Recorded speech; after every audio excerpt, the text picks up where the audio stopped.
Hello, welcome back to It's New. We got most of us. It's been a while since we've been here. Sorry about that. Holidays and vacations and I don't know, whatever. Any event, we missed a lot, so you could definitely check out the recaps. But Morty, what do you got for us? Just when I thought I was out, says publishers, they pull me right back in. Any new? Is Google taking control of your post keywords? Take a look. And not much has changed. There's still a lot of ongoing search volatility. All right, Morty, go ahead. Nothing new here. So there's been discussion about, for a long time, about publishers and being able to opt out of Google's AI properties. Well, and this is coming along with the UK is making certain recommendations, and Google's saying, well, it's kind of complicated from a product point of view to do this, which is interesting because maybe if you design the product with opting out in mind, it wouldn't be as complicated. But who knows? That's just point neither here nor there. But they're saying it's really complicated. So just when you thought there was hope publishers, maybe there's not. Also at this, was it the same event or a similar event? The same person, Same different event. I think it's same person. Google said that also that they don't see that traffic referrals are going down. It's just getting more diverse. Yeah, that's weird. Interesting. Yeah, so and in that same tweet thread, Google. I'm sorry, Glenn Gabe said, not Google. Sorry about that. That he highlighted that they also might in the Gemini app prioritize publishers, linking to publishers, citing publishers that you subscribe to with their subscribe feature. Makes sense. Yeah.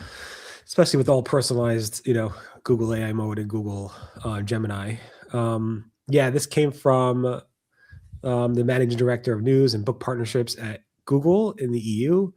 The thing with this is it always concerns me that you have these people talking and then Google always comes back to me, well, they didn't really mean that. They didn't know enough what we're going to do it. I don't know. It is a complicated thing, obviously, because Google has always said AI mode and AI overviews are part of search. And if you exclude them, how are you going to get them in search? I think they made it more confusing, like you said. If they would have built it from the ground up that way, it would have been easier.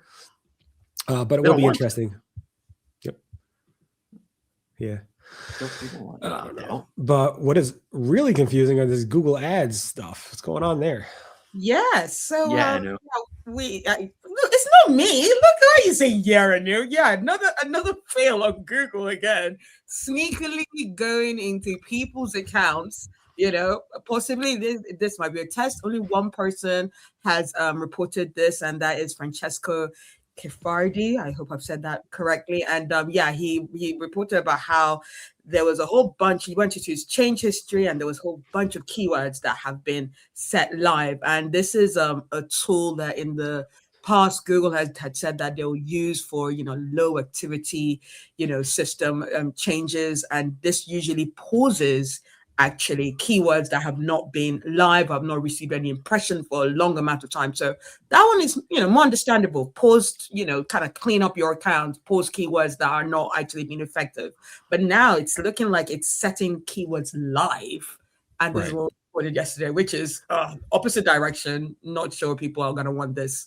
That could really set your, budgets awry and just make, allow you to have mixed spend that you didn't want to. So look out for that. I don't think we've got a response from Ginny yet as to. It's been the holiday weekend, so I did ask her on LinkedIn, like, what's going on? I haven't heard. I'm going to write about this tomorrow. And I don't know if you're covering this today in Search Engine Land, but it is weird. And I'm sure there's some excuse here. So we'll find out. Hopefully Ginny will respond soon and we'll have more information.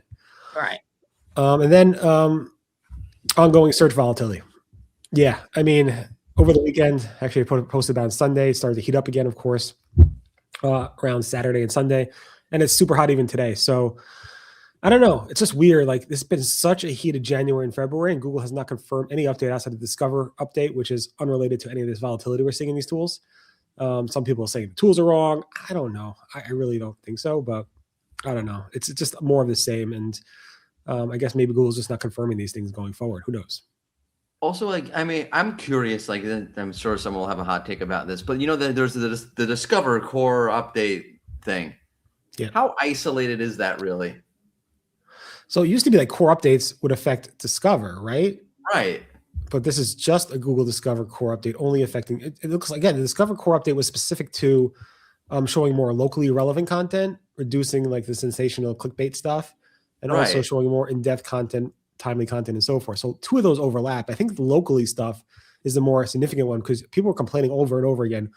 Why is my Discover feed filled with content from like this country or that country when I'm not? Now I see. Yeah, now I see like more country-specific content in my Discover feed. So this is only U.S. right now.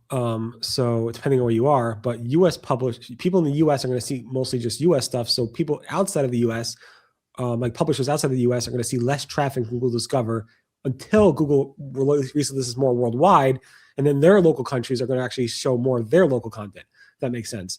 So I think they are isolated. Why else would Google say they're not isolated? I don't know. It just seems like the timing is so coincidental. If you look at the trackers when they announced the thing, like, yeah, tinfoil hat. Anyway, hopefully we're back with more It's New tomorrow. Everyone, thanks for being here, and we'll be back tomorrow. Bye-bye. See you tomorrow, Greg.